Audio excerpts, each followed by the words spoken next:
So last month, Dr. April Hill talked to you about the causes and ramifications of the false assumption that race is a biological phenomenon. And as you know from her talk, that kind of biological race thinking has long served the purpose of creating and perpetuating deadly hierarchies, whether in the form of chattel slavery in the Americas or modern forms of disadvantage that accrue to people who are considered non-white. At this point in the 21st century, we're used to hearing that race is a social or a cultural construct. In fact, the students in the room probably learned that in high school, right? I think it's crucial to add that race in America is also a legal and political construction. Once we see that, we can begin to recognize that avoiding biology and calling race a social construction doesn't give us the freedom to ignore its power in our society. Recognizing that race is a social construction is not enough. In fact, rather than being the end of the story, it's really just the beginning of the story. So I want to start out, and this is the only part that I'm actually going to read because I crafted this to tell you something here.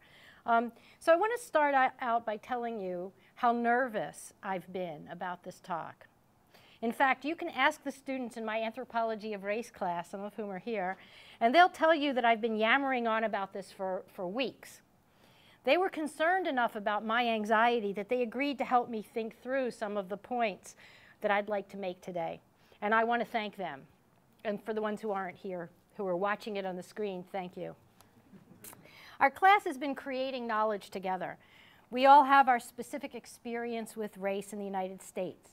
And I want to tell you that having a group of 20 people from an amazing variety of backgrounds has given us the chance to talk honestly to each other about many of the challenges that confront us in a racialized society like America. So my goal today is to follow the model of my class and open up an ongoing conversation about ways that we think about race and racism. So just as our class constructs our knowledge together, that's the way I'd really like us to think about this session of our Terms of Racial Justice project. I want us to think about this as an opening and not a closing off. So here are some concepts and questions to help us start. And they're just comments and questions with some examples. And so I'm not trying to tell you everything there is to know about race or explain everything. And I also want to point out that I don't really consider myself an expert on race. I'm not really sure there is such a thing. I think that we all, in our own ways, are experts on our own experiences. And so that's why this topic is so ripe for interaction. So that's what I want to try to get us started on today.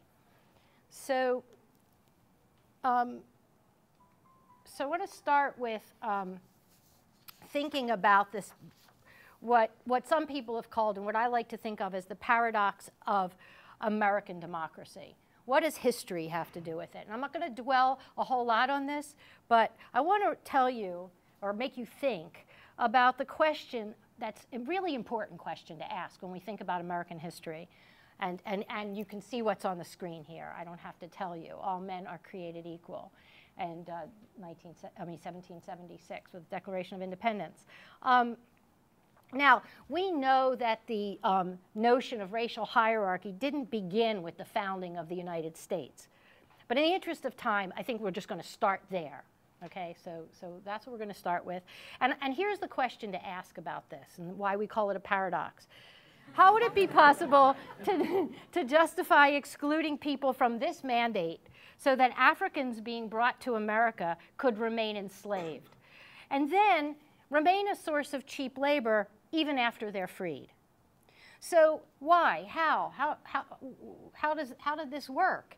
And I think that we know that there was a need to believe and to convince Americans who were not black in the natural inferiority of people, or even to believe that some people weren't really people. So this is really what begins this polarization, this polar notion of black and white as being the poles of what we talk about as race in America today. That is distinctive to the United States. And this polarity of black-white was cemented by legal and what we call de facto segregation in the United States. And I'm not going to go on and on about it because I know that you know about the history of segregation in the United States. But I just want to give you two examples from Virginia. And I just also want just to put these numbers up on the screen for you to realize just how many Africans were brought to the Americas. So two examples from Virginia. The first one, many people know, in 1967, the Supreme Court of the United States decided that anti-racial mixing was illegal. So in a case called Loving versus the state of Virginia, the Supreme Court said the state of Virginia, which had a law that said that people could not marry each other if they were not the same race, if they were not either both white or both black, that was illegal and therefore people could marry. I want to point out that Virginia had outlawed interracial sex in 1662.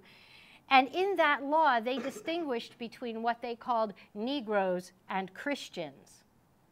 So I want you to think about those categories. And increased penalties against racial mixing by making it a crime to what they called accompany or marry a white woman for a non-white man to accompany or marry a white woman. And they did that in 1691. So it wasn't until 1967 that that was declared illegal. That's a long time. The other example I want to give you also from the state of Virginia is a guy named Plecker, who was the first registrar of Virginia's Bureau of Vital Statistics in the early 20th century. And he drafted the Racial Integrity Act of 1924 that was passed by the Virginia legislature. And what that did was it institutionalized what we call the one-drop rule.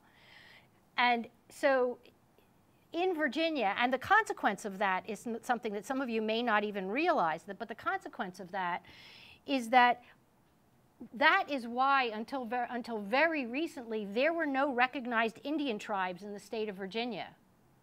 Surprised? Because it meant that anybody who had any African ancestry, any one drop, right, of black blood supposedly, had to be registered as a black person. So it basically destroyed all notions of Native Americans in Virginia. And it wasn't until very recently that Native American tribes in Virginia have begun to be recognized. So in our society, getting back to the entrenchment of this polar notion of black and white, so in our society, the meaning of race has been shaped by this idea that there's this polar opposition of black and white. But I want to move into something else. I want to ask us, is there something in between? And if so, what are the implications for American race thinking? And here, I want us to do what we're socialized to do. And that's to put people into boxes, right? Americans are socialized to respond to visual cues. So we look at each other and we think, quote unquote, what is that person? Or where is that person from? Or should I sit next to that person? Because I don't know him or her, but they're not the same as me. So the question then is, even if we don't want to believe that what's on the surface of a person, like their skin color or the kind of hair they have or their facial features, has deeper meaning about the nature of the person, it's a really hard habit to break. It's a really hard habit to break. So I want us to just spend a few minutes and sort some people into boxes. Here we go. Okay, so this is a game. It's the sorting the people game. And if there are a couple of people in here who I know are willing to participate in this little experiment, so I'm going to just, here are the categories. These are census categories: American Indian, Asian, Black, Hispanic, Latino, and white. And I'm going to put the pictures of these people up on the screen, and I want you to tell me which box to put them in, okay? And if you can't agree, I'll just take the loudest person, okay? So where does this person belong? Remember the categories. Oops, remember the categories. American Indian, Asian, Black, Hispanic, Latino, American Indian. Okay, Why is it not going into the box? Oh, I know why. Okay, here we go. Okay, well, how about this guy? Okay, I know somebody's answering these questions. I appreciate it. Because if we get through this, then we can move on. What about this woman? White? Latino? White. Doesn't matter. How about this woman? Latina. Okay. Don't you love being able to do this? Because this is what you do all the time. But you don't say it out loud, right? This is exciting. Oh, Asian. Okay. American Indian? Joelle's going to win that one. Okay, what about, oh, it's got to think. Okay, what about her? White. Don't be contrary. All right, what about her? Quick. Asian. Okay. Okay, what about this guy? Oops, what about him? Oh, it's so confusing. We'll call him Latino. What about her? Latina. Okay. Him. You want to call him an American Indian? We'll do that then. Him. Yeah, there doesn't seem to be a category for him, right? Okay, now here's the hard part because you've used up all your Latinos. Asian? American Indian. No, she looks Asian. Joelle's got a loud voice. Okay, what about this one? Okay, we can't have mixture here. No mixture, that's for later. How about this one? What about her? White. Latino? There's no more Latino. No more Latino. She's got to be white. Okay, what about her? Asian. Oh, we've got one Asian spot left. Okay. And she? White. White. Oh, interesting. Okay, what about her? Black. Well, you see, listen to yourselves, okay? This is the point, okay? This is one of the points. We have many points. What about this one?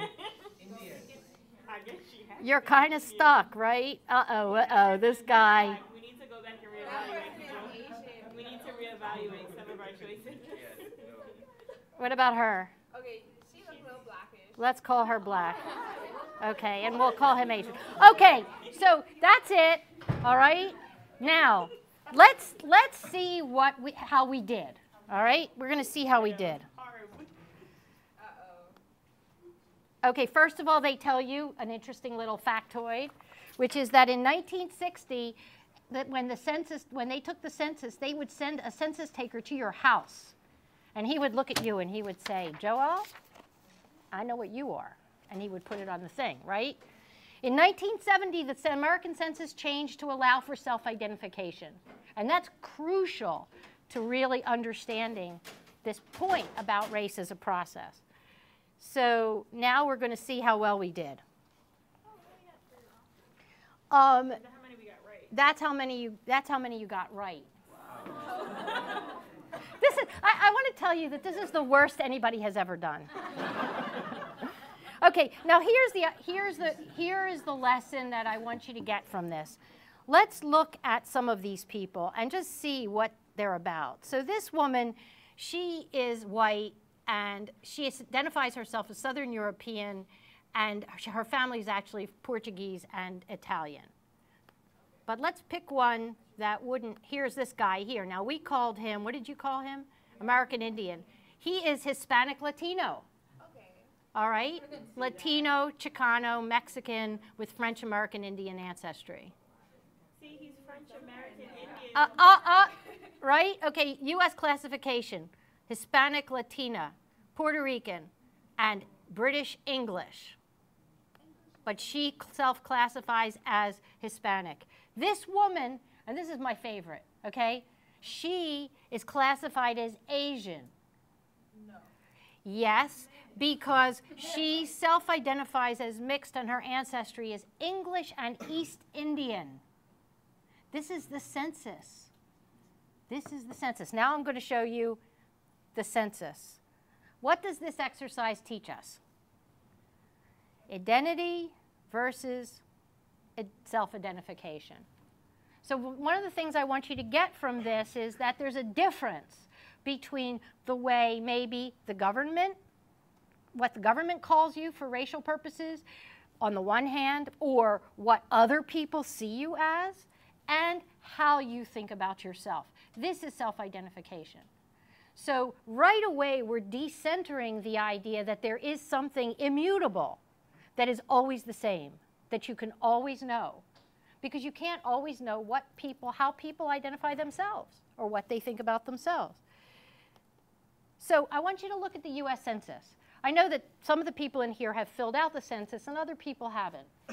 So notice that in the 2010 census, the first question about race or ethnicity is this one. This wasn't always the case. Is this person of Hispanic, Latino, or Spanish origin? So the first thing you have to do is to decide if you're Latino. Okay, and notice that they want to know specifically what country you're from. And notice that Brazil's not on that, which drives Brazilians crazy, by the way. Okay, then the next question is, what is this person's race? So there's this distinction is being made in the census between being Hispanic or Latino on the one hand and what your race is. So the person's race could be white, Black, African American, or Negro, American Indian, or Alaska, and then look at all those other categories. Look at them. Asian Indian, Chinese, Filipino, Japanese, Korean, Vietnamese. Do you think of these as races? So right away, we're beginning to see, hopefully beginning to see, that maybe it's not as stable as we sometimes think it is in the way we think about it. But out in the world, it's not as stable as that. So here's a question for you, and then I'm going to show you a little chart. Other than white, what is the only stable racial category in the US Census since 1870? So the only stable category besides white in the census since 1870 is Chinese. So don't answer if you know this because of me, okay? Only if you know this because of me. So why? Why would Chinese be the only stable category other than white in the US Census since 1870? Anybody, not the people who know me? Anybody have any ideas about that? Chinese? Uh-huh. I'm sorry? What do you mean by stable? In other words, every time there was a census from 1870 until today, there was always a category that called Chinese, as opposed to all those other categories, which come and go over the years. And I'll show you the chart. But first I want you to conceptualize, why would that be, why would that category always be in the census, do you think, since 1870? Yes, there were Chinese exclusion laws. And how are you going to know who to exclude if you don't have a category for it? My point here is, when does the question, when does race, ethnicity, and nationality become race?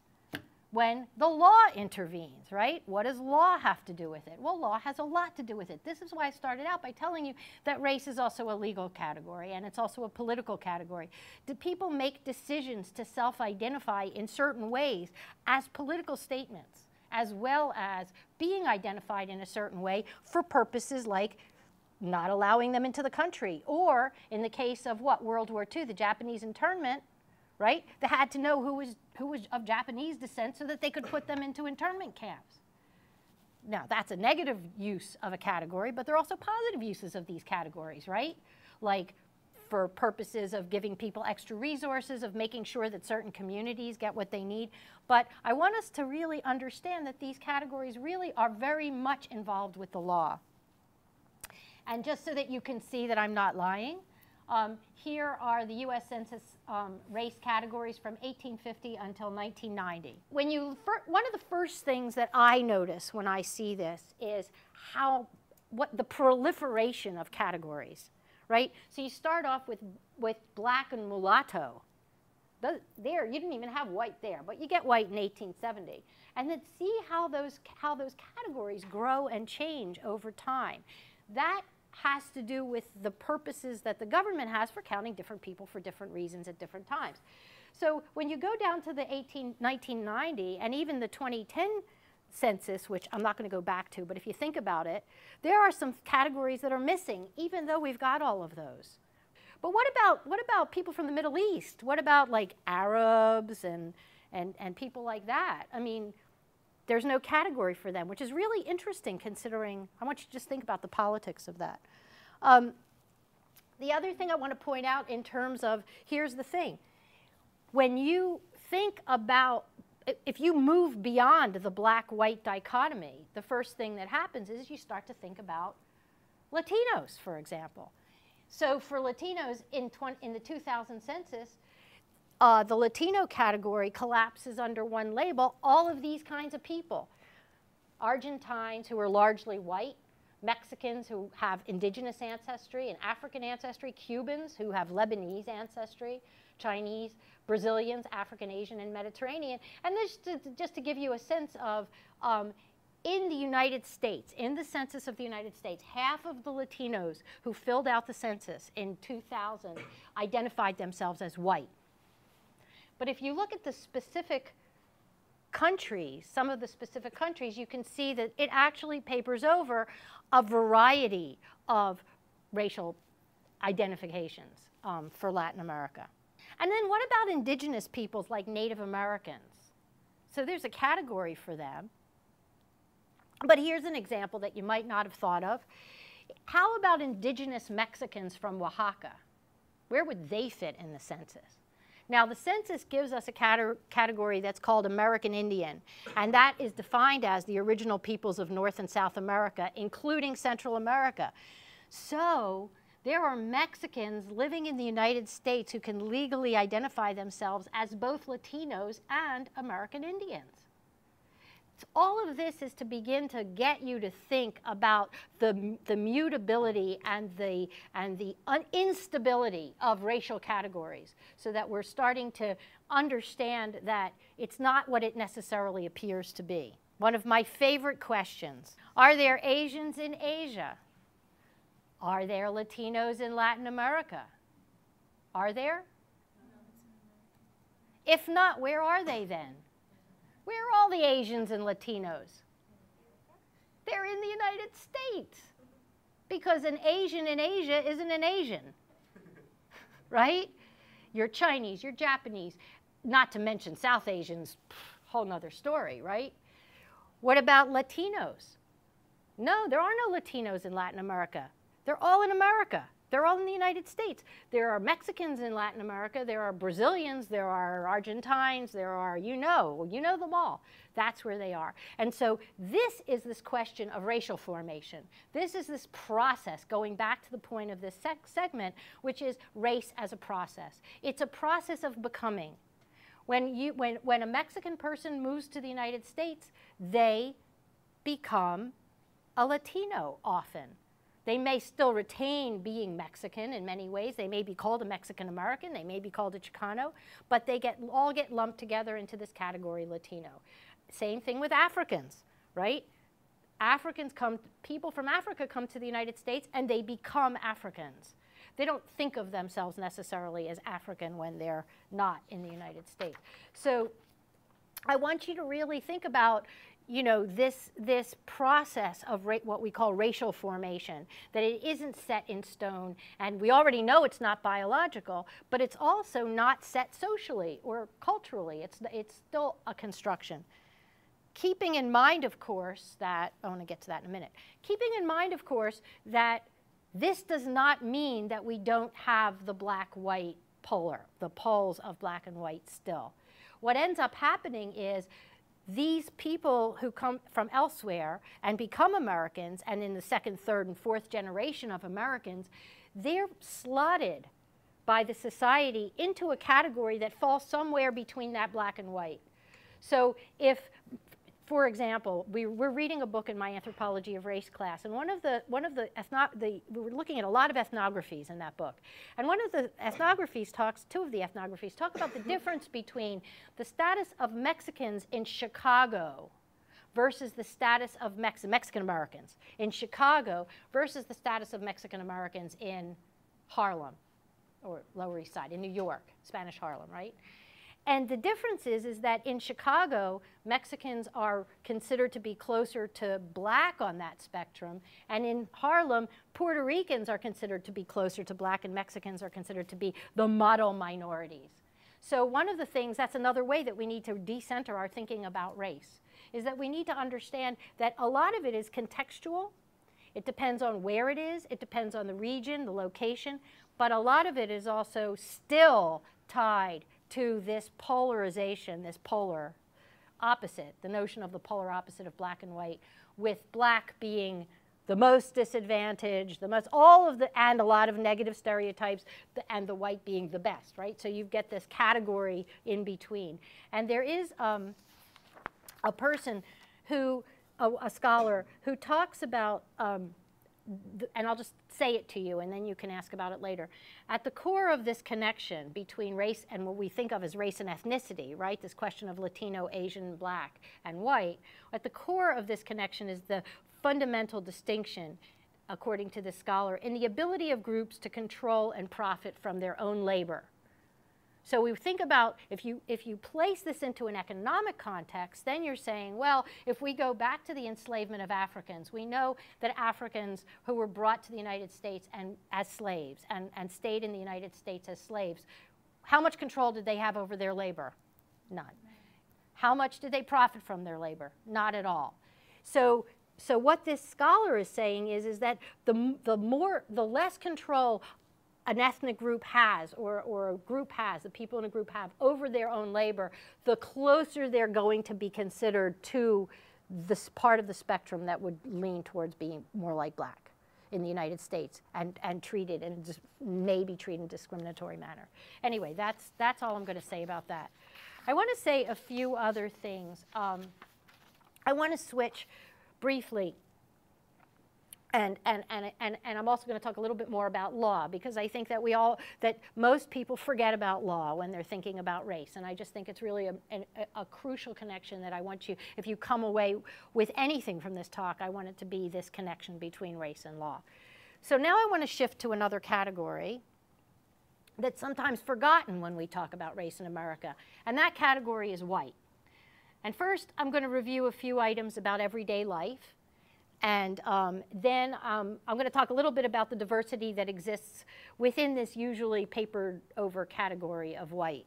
So when we think about whiteness, a lot of times people use this expression white privilege. And one of the things that we're learning in our class is we're learning we're trying to understand, what does this mean? And Peggy McIntosh, who I think is a sociologist, I'm not sure, she wrote a book.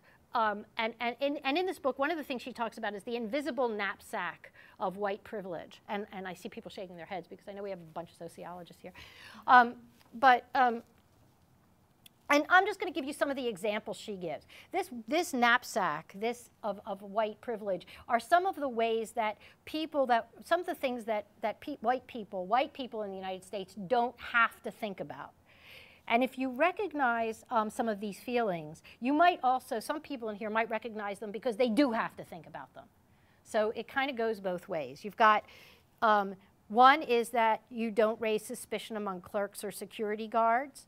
You don't have trouble finding a place to live and getting a mortgage very much. Now, everything is a hardship, but less so. You don't have to prepare your children for uncomfortable encounters. You can act rudely without having it being attributed to your race. You never have to be asked to speak for all the people in your racial group.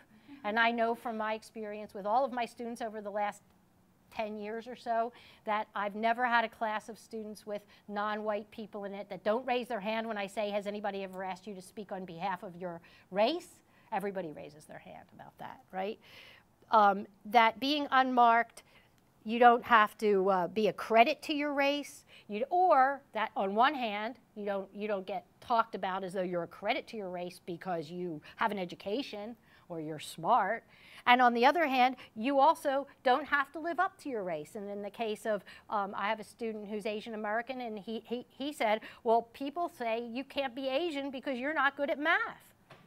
Right? So this is the knapsack of white privilege. Now, here's the diversity piece of this, okay? A question that may surprise you. When are white people not quite white? So when are white people not quite white? So one of the first categories that might come to mind, and you can see it here on Matt Ray's book. I don't know how many of you know this book, but it's really good. It's really interesting. He uses the expression white trash. Sometimes you hear it as poor white trash. It flows off the tongue really easily, right? But do you ever stop and think about it?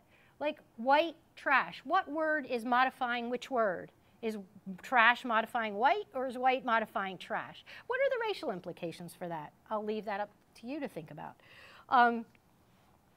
We think, and really what I'm talking about here for those of us who think in these academic terms is we're thinking here about this intersection of class and race. But I don't want to just say that, because that just goes in one ear and out the other. I mean, we all talk about the intersection of this and the intersection of that.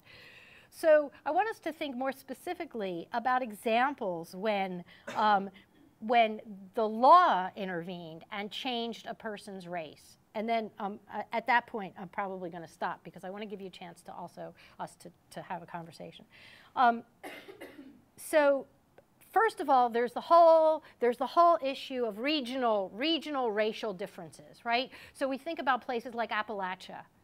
And we have this category in our head. So even though we talk about white as though it's a single thing, right, a single race, what you want to call a race, it's actually full of all kinds of other kinds of people that we don't normally differentiate out. But once I start saying those words to you, you start realizing that you do in fact separate out these things. So I want to tell you a few stories to exemplify this. And one of them is, these are situations, well, one example is that there are legal historians have found cases in which a person's race has been changed by courts. And for example, Ariella Gross, who's a wonderful legal historian, she talks about trials that to determine a person's racial identity, and that these were very commonplace from the late 1700s well into the 20th century. In one case that she talks about in Tennessee, a family was considered Portuguese. They were of Portuguese descent for their whole lives. And they got into a feud with a neighbor, and what happened? What did the neighbor do? Go to court to call them black, so that their property could be taken away from them, so that they could win a lawsuit against them, because black people in the 19th century in Tennessee weren't allowed to have those privileges. So that's an example of somebody's race being changed. A more recent example are some examples in which a person's birth certificate was seen as revealing a truth that was not lived by the individual. And a couple of you might know the story of Susie Phipps, for example, in 1982 in Louisiana, who brought a lawsuit to have herself declared white. And she lost. But let me tell you about Susie Phipps. So she was, she had 132nd degree Negro blood. And under the law of Louisiana, that qualified her as black. And she lost her case, even though she had grown up her whole life as white. Another example is the Rhinelander Jones case, which is the early 20th century, which was a white man married a black woman, and what they called colored in those days. And his family got upset, so he tried to get her a divorce from her on the grounds that she had lied about her race. And the court decided, the jury decided, no, that he knew that she was black, and they wouldn't agree to it, but in the end, they split up, and she had to live the rest of her life without this husband. So there are these examples that you don't usually think of courts intervening to change a person's race, but that's something that does happen. Here's the slide I want to leave you with. Do we live in a post-racial society? What is the significance of having a black president? And how would we characterize the racial dynamics of the election? I'm not asking you to answer these questions. This is what I said at the beginning of this, was that I want to open us up to some questions to think about with some of the knowledge that I've given you and some of the knowledge that you already have yourself, but that you might not really think about in those ways. The idea is to get you to really think, the next time you start thinking, where do I put that person? What box is that person in? Is to think, how mutable is this racial idea, and how can I think outside of that box? You know, what are some other ways? And I will say one other thing about that. In the United States, we